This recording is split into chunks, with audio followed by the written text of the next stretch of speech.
Shalom Bapak Ibu Saudara yang dikasih oleh Tuhan, salam sejahtera buat kita semua. Kembali jumpa bersama saya dalam channel Jejak Murtadin. Kali ini Bapak Ibu Saudara, kita melihat satu cuplikan video kesaksian yang sangat menarik untuk kita dengarkan dan juga bisa jadi pelajaran berharga bagi kita untuk video ini dalam kehidupan kita sehari-hari, bagaimana seorang mencari Tuhan, menentukan perjalanan hidupnya dengan caranya sendiri, yaitu melalui pencariannya akan kebenaran, dan pada akhirnya ia menemukan kebenaran itu di dalam Kristus Yesus. Nah, karena itu Bapak Ibu, tanpa berlama-lama mari kita saksikan cuplikan video ini dalam channel Jejak Murtadin. Inilah video Jejak Murtadin.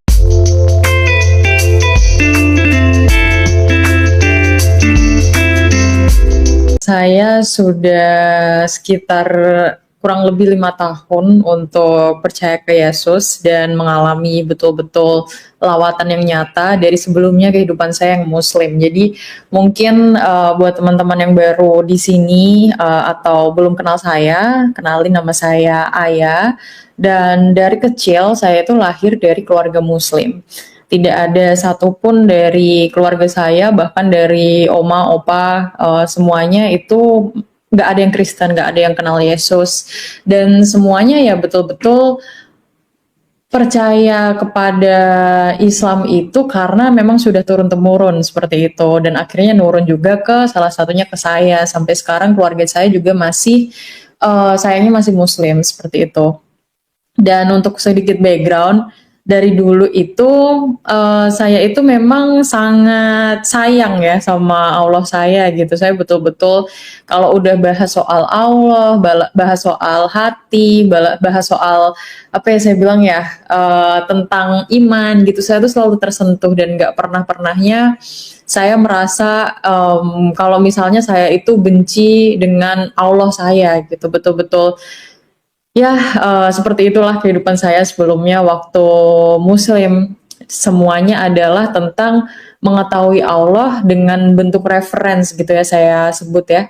Reference itu ya takut akan Tuhan itu sendiri, tapi juga ada satu hal yang entah kenapa di hati saya itu kosong gitu loh. Hati saya tuh kayak merasa meskipun saya sayang sama Allah, saya itu tidak akan pernah bisa bersatu. Ibaratnya kayak kalau misalnya kita tuh lagi sayang sama seseorang, tapi kita udah tahu tidak akan pernah bersatu dengan orang itu, seperti itu. Nah, kenapa saya bilang seperti itu? Karena saya hidup dalam dogma di mana Allah itu tuh ibarat ya ada di langit ketujuh. Meskipun dalam pemahaman Islam Allah itu dekat, Allah itu ada di hati kita, tapi kita ini yang ya mengaku saja mungkin teman-teman ada yang Muslim juga di sini atau mungkin pernah jadi Muslim, kita juga tahu kan, relate banget gitu. Kalau misalnya meskipun kita tahu bahwa Allah itu dekat, tapi ya ada benteng pertahanan, ada benteng yang jauh yang memisahkan antara kita dan Allah kita, ya karena kita adalah sekedar hamba yang terhalang oleh dosa gitu.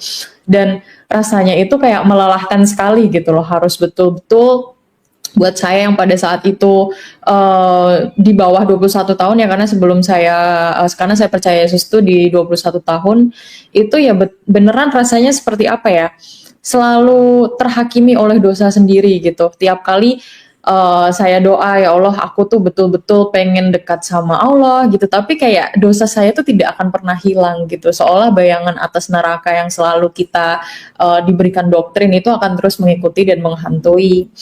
Nah, tiba dulu pernah saya haji kecil atau umroh di 2018. Itu bagi umat Islam itu adalah sebuah bentuk di mana kita menjalankan rukun Islam ya, benar-benar yang kayak rukun iman, rukun Islam, semuanya adalah tentang doing more gitu kalau saya sebut ya, tentang kita bersikap dan berperilaku dan melakukan lebih.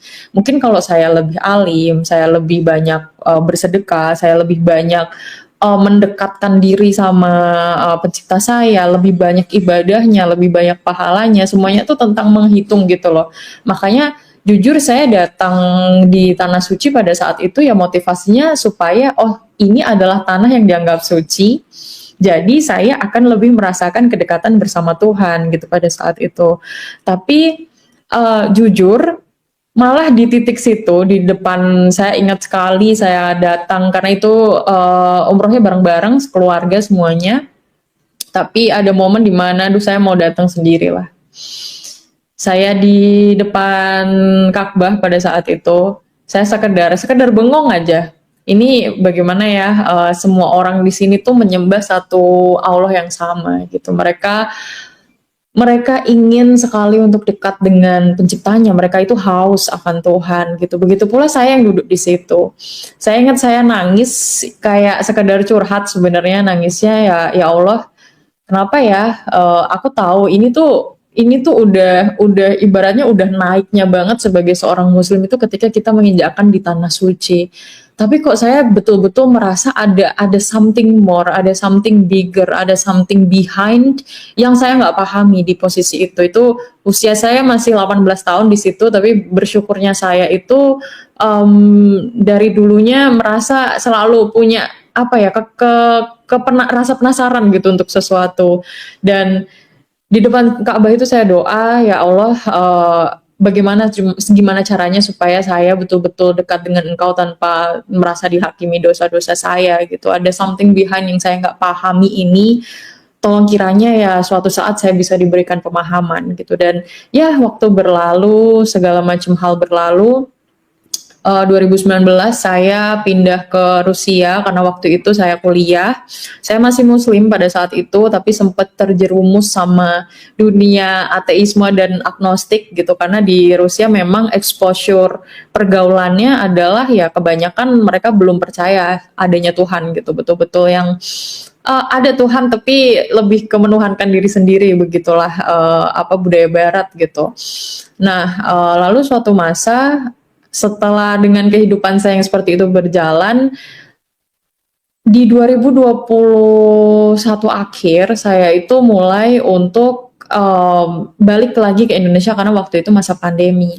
Saya masih ingat banget itu momen-momen penentuan di mana saya akan lanjut kuliah di Rusia atau saya akan membuang 3 tahun saya sia-sia hanya karena tidak lulus satu ujian gitu. Karena waktu itu switching ya dari apa namanya dari offline terus ke online itu keteteran banget dan saya ada satu ujian remet terus bener-bener yang kayak bagi anak usia 21 tahun itu terberatnya hidup gitu karena kalau ini nggak lolos ya 3 tahun saya ke belakang bener-bener kosong, nggak ada artinya sama sekali gitu. Habis itu di titik situ tuh suatu hari saya di mobil bersama-sama orang yang saya kasihi. Nah, beliau ini memutar sebuah musik rohani gitu. Saya nggak inget tepatnya apa karena itu adalah playlist gitu ya. Jadi berganti-berganti, tapi yang jelas itu adalah lagu rohani. Sepulangnya saya dari di mobil itu mau kemana gitu, terus habis itu saya pulang, saya nggak tahu kenapa kok ada suara yang memanggil terus ya, come back home. Suaranya tuh awalnya tuh lirih banget di dalam telinga batin saya tuh kayak lirih banget come back home. Saya bingung dong, come back kemana? Orang saya udah di rumah gitu. Ibaratnya kan saya udah balik dari Rusia ke Indonesia gitu, come back home kemana lagi gitu kan? Menuju pada saat itu kebetulan itu adalah tepat seminggu sebelum saya ujian itu adalah seminggu sebelum hari pencurahan Roh Kudus yaitu pada saat hari kenaikan Kristus gitu. Nah, di momen itu jujur suara itu terus-terusan menghantui saya. Saya bingung banget ini suara come back home, pulanglah itu makin keras seiring mendekati 10 hari KKR pencurahan Roh Kudus pada saat itu. Nah, saya ceritakan ini sebenarnya suara apa ya? Kok ada yang manggil-manggil saya gitu dan saya tuh ngerasa tenang dan damai banget dengan mendengar lagu rohani ini di saat posisi saya yang pada saat itu lagi chaos lah ya bahasanya. Terus dia bilang kalau ya itu Roh Kudus, tapi saya nggak tahu siapa itu Roh Kudus gitu kan. Saya mikir ya udahlah paling perasaan saya aja. Nah, tibalah di hari Minggu itu ibadah kenaikan Kristus pada saat itu. Terus tepatnya malah di pas hari Minggu juga dia ajak saya untuk ke gereja gitu. Sebelumnya tuh saya nggak mau aja gitu untuk masuk ke gereja, tapi nggak tahu kenapa karena saya mendengar suara itu dan sekali lagi saya bilang ya dari dulu tuh saya terdorongnya adalah dengan rasa penasaran gitu ya. Memang Tuhan tuh paling tahu titik anaknya tuh paling bisa tersentuh dengan apa. Akhirnya saya mencoba untuk merasionalkan di pikiran saya, karena sebelumnya saya bilang itu saya masih muslim. Saya merasa dengan doktrin apa namanya ya, gereja itu salah, Tuhan yang paling benar itu ya Tuhannya orang Islam gitu. Terus habis itu saya juga berpikir ya Yesus itu manusia segala macam, banyak banyak pikiran saya ketika diajak saya ke gereja itu. Tapi entah kenapa ada suara di dalam hati saya itu yang bilang berangkat aja, ikut aja, datang aja. Akhirnya dengan rasa penasaran saya untuk menjawab comeback home ini yang begitu keras dalam batin saya pada saat itu, ya sudah, saya iakan. Sampai di dalam gereja, saya masuk, duduk di situ, jujur selama masa praise and worship, itu saya betul-betul mengolok dalam hati saya. Saya tetap ikut berdiri, ikut duduk, tapi dalam hati saya mengolok-olok gitu, ibadah kok kayak gini, ibadah kok kayak konser, ibadah kok apa ya, nggak ada hikmatnya gitu kan. Saya sebagai seorang muslim pada saat itu merasa ya ibadah sama Tuhan itu ya khusyuk gitu, diam, tenang, segala macam, karena saya nggak mengerti kan arti praise and worship itu seperti apa. Lalu ya udah sambil mengolok-olok dalam hati saya gitu. Terus habis itu tibalah sesi di khotbah. Kebetulan pada saat itu yang berkhotbah adalah pastor dari luar negeri gitu. Jadi dia pakai bahasa Inggris seperti itu. Gak taunya kok materinya sangat relate banget ya. Soalnya ini tuh betul-betul bicara sama saya gitu. Kayak bener-bener ini kok tepat banget. Ini apa ini? Nah, hati saya yang udah awalnya benteng pertahanannya turun gara-gara suara comeback home itu, pas dengar khotbah itu makin turun lagi karena sangat relate gitu. Tapi saya belum yang kayak percaya gitu. Saya cuma berpikir, oh iya, ya kan semua agama mengajarkan kebaikan gitu. Jadi ya pasti yang dikasih tahu juga yang baik-baik gitu. Itu ada banyak banget pastornya membawakan firman Tuhan segala macam, nggak taunya kok tepat banget sama situasi saya yang saat itu lagi kalut. Terus pas pada saat itu sesi praise and worship kedua, karena itu ibadah kenaikan Kristus, jadi cukup lama ya ibadahnya di praise and worship kedua itu. Si pastor ini setelah menutup khotbahnya dia bilang the tongue of fire will anoint you and it will be above you and looking at you, and then mengurapi gitu intinya.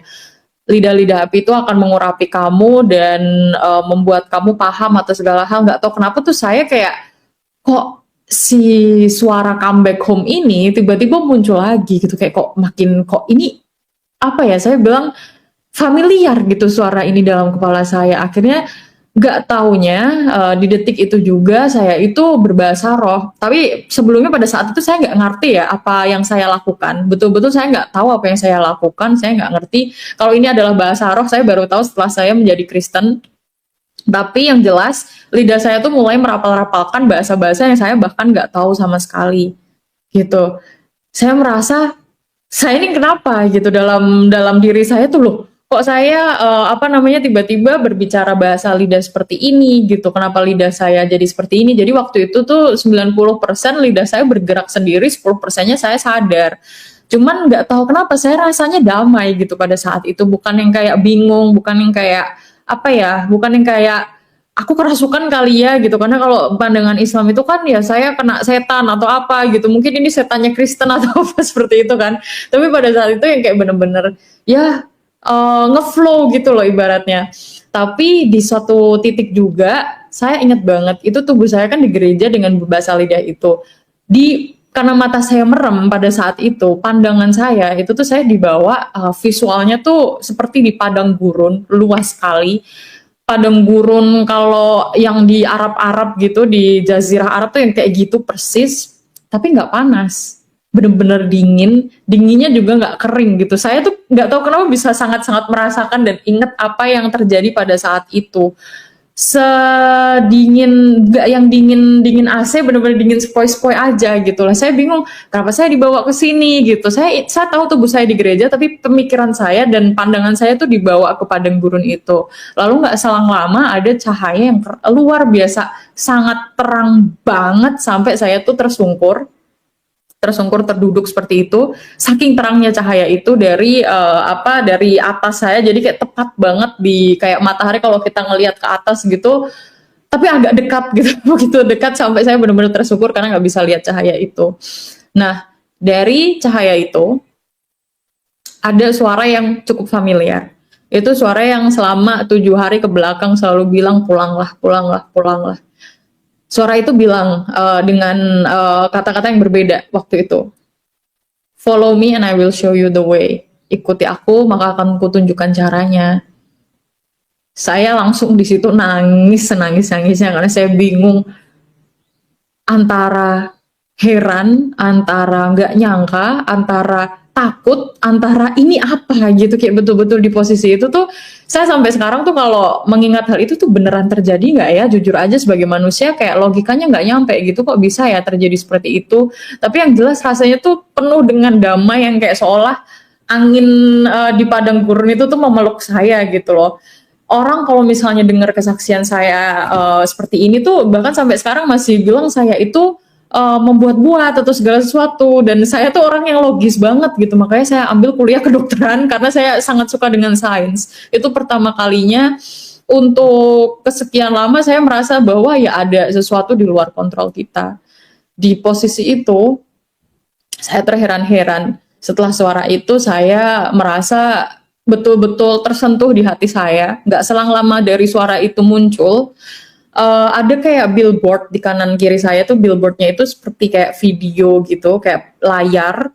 Dia itu ngeplay momen-momen dimana waktu itu saya sendiri dan saya nggak pernah ceritain itu ke siapapun. Saya pokoknya nangis sendiri, seolah tangisan saya tuh ada CCTV-nya gitu, kayak bener-bener nunjukin posisi CCTV di mana ya itu saya lagi nangis di kamar itu, saya bener-bener lagi sedih banget, gak ada temennya, gak ada orang lain ya, itu momen kesendirian saya semuanya. Dan dari suara itu, dari sinar yang seterang itu tadi berkata seperti ini, I was there with you, aku ada di sana bareng kamu.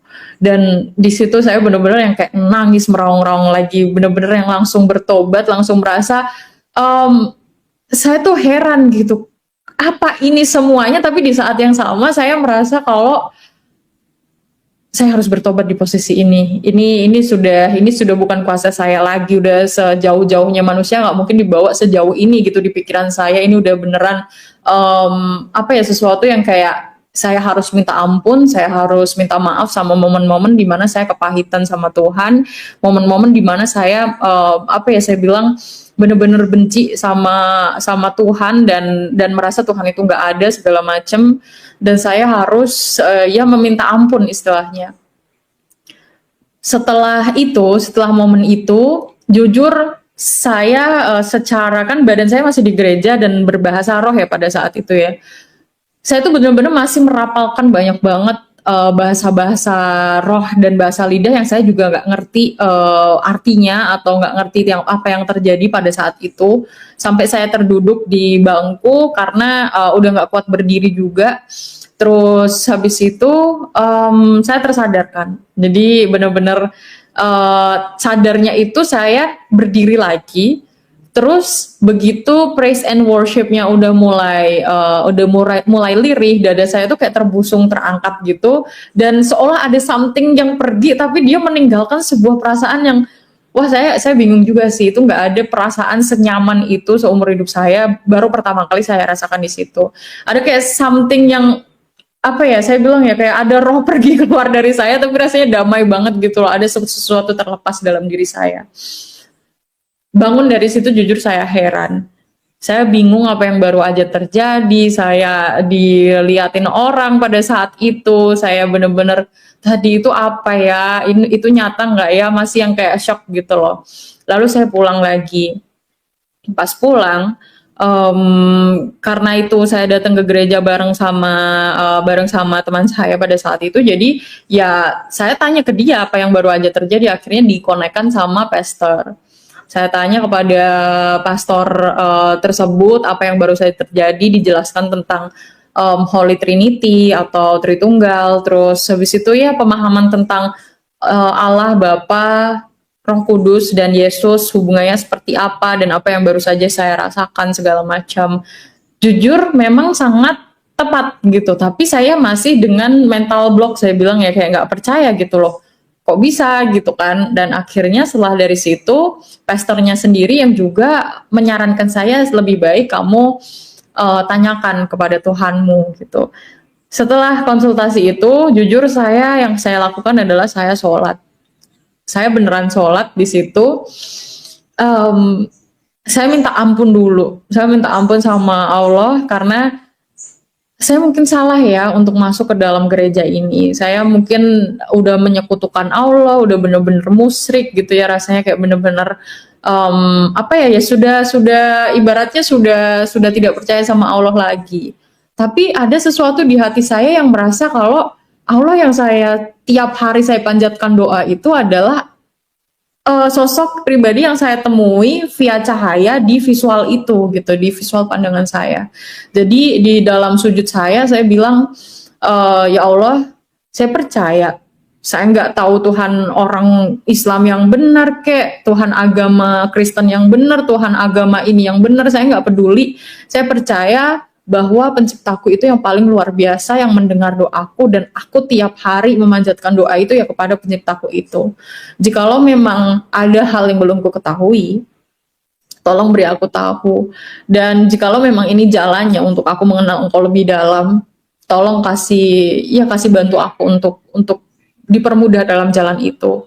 Dan berselang berapa waktu, ada banyak sekali divine intervention, pertemuan-pertemuan yang memang saya yakin banget itu adalah pertemuan yang Tuhan rancangkan gitu. Saya jadi yakin bahwa ternyata ya Tuhan itu di luar pemahaman agama mana yang paling benar gitu. Tuhan itu satu, Tuhan itu ya Bapa kita yang menciptakan kita, dan Dia tidak menciptakan agama apapun seperti itu. Jadi setelah memahami hal itu, saya semakin mantap. Suatu malam saya tergerak, terdorong secara spontan, saya bilang saya mau dibaptis.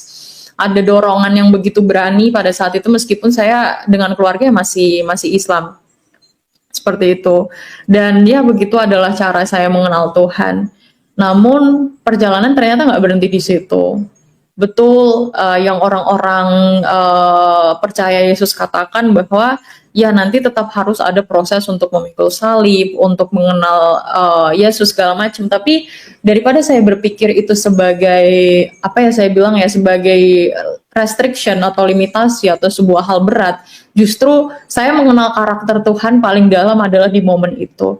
Kalau saya harus mengulangi itu lagi, ditanya asalkan itu adalah sebuah media yang akan Tuhan pakai untuk pengenalan saya akan Tuhan lagi, saya nggak keberatan, karena betul-betul saya ngerasain siapa itu Roh Kudus, bagaimana Bapa akan bertindak dalam kehidupan saya gitu. Karena di situ adalah proses di mana saya ngalamin pembaruan identitas. Jadi singkat cerita, setelah percaya ke Yesus, pastinya kehidupan tidak mudah. Dari orang tua yang pertama sangat menentang, tapi sebenarnya orang tua saya itu baru tahu di tahun lalu ya, mungkin sebelumnya cuma merasa-merasa aja, tapi karena kesaksian-kesaksian yang saya bagikan jadi baru ngerasain gitu, yang bener-bener loh sudah mengaku dia.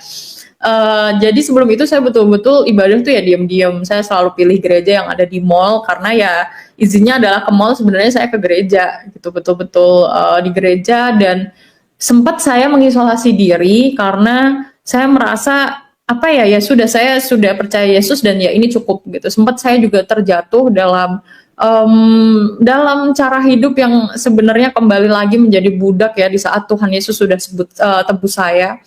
Jadi betul-betul jatuh di ya dunia anak muda zaman sekarang seperti apa gitu. Jadi betul-betul yang saya bisa bilang itu jadi domba tersesat lagi di bagian keduanya gitu. Setelah diselamatkan, ditebus, kok malah jatuh lagi, ya sehilang itu saya.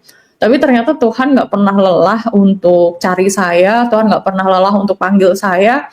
Jadi betul-betul dalam setiap momen itu, setelah saya mencari dunia, saya bilang mencari prestasi, mencari achievement, mencari rekognisi, mencari validasi dari berbagai hal yang dunia ini tawarkan, masih ada rasa kekosongan di dalam hati yang itu membawa saya tuh untuk jadi kenal Kristus yang sebenarnya. 2025 saya benar-benar merasa nol, pada saat itu. Nol semuanya, seolah Tuhan itu cabut semua hal yang pernah saya banggakan dalam kehidupan saya. Dia cabut bisnis saya yang sebelumnya lancar, dia cabut rekognisi saya, dia cabut betul-betul orang-orang di sekitar saya. Seolah saya memang sengaja dibuat untuk cuman mengandalkan Tuhan aja. Jadi di posisi itu, karena sebelumnya saya adalah pribadi yang sangat ambisius untuk ngejar keduniawian saya jadi lupa gitu. Sebenarnya saya itu hidup untuk siapa? Kamu ini udah ditebus, harusnya pasti ada purpose yang lebih besar gitu. Kenapa kamu lupa gitu? Jadi ibarat anak yang sudah diselamatkan sama bapaknya tapi ngilang lagi gitu. Akhirnya suatu masa di satu titik saya bilang ke Tuhan, Tuhan saya lelah, saya nggak tahu harus ngapain.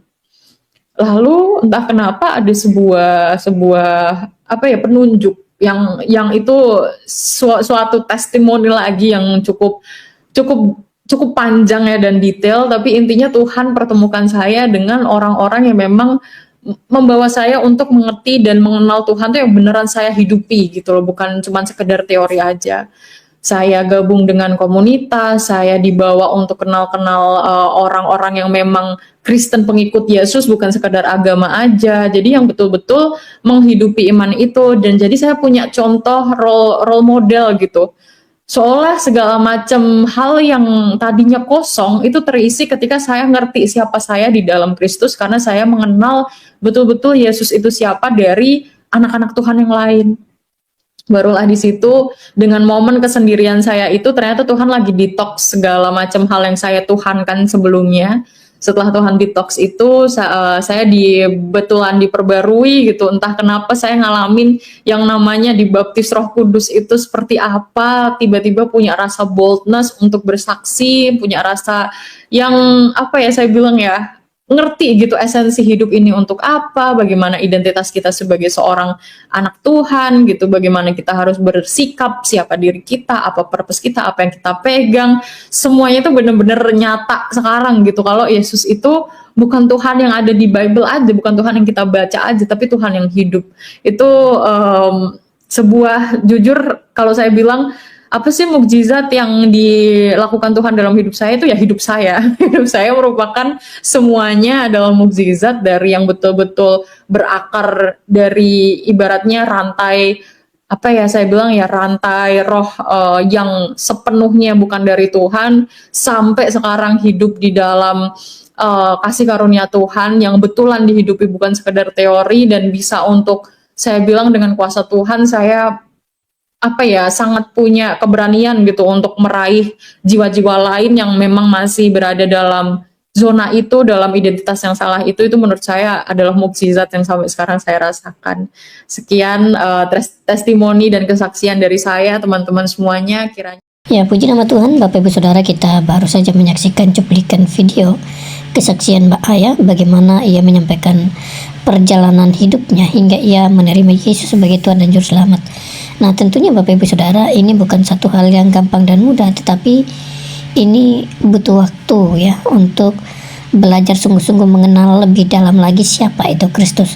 Nah, tadi kita sudah dengar bahwa ia menerima Kristus itu bukan karena ia hal-hal supranatural, tetapi ini adalah sebuah usaha untuk mencari kebenaran ya, dan akhirnya ia benar-benar bertemu sang kebenaran itu di dalam Injil, sehingga ia mengambil keputusan untuk tinggalkan Islam dan pilih masuk Kristen.